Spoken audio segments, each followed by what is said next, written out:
क्या हुआ? चुप क्यों हो गई? कहीं उस पागल को तो नहीं देख लिया? कहाँ है वो?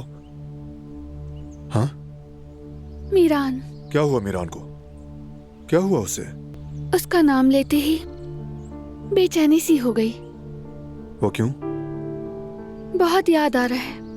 पहली बार इतनी देर अपने बेटे से दूर रही हूं ना। तुम फिक्र मत करो, वो उनके पास बिल्कुल ठीक होगा। घर वाले उसे खूब लाड प्यार कर रहे होंगे और सब कुछ उसी के लिए है। काश के कोई और रास्ता होता तो हमें ये सब झेलना ना पड़ता, लेकिन कोई बात नहीं, हम हौसला नहीं हारेंगे। सब कुछ उसी के लिए तो है, हम उसे ही महफूज करने के लिए ये सब कर रहे हैं मेरी जान। आज के बाद हमारी जिंदगी में जवाहिर नहीं होगा, जानते हो? अब से हमारी जिंदगी की नई शुरुआत होगी। हाँ बिल्कुल, उस गंदगी से छुटकारा पा लेंगे। हमेशा के लिए हमारी जिंदगी से निकल जाएगा वो। दोबारा उसका नाम भी नहीं लेंगे।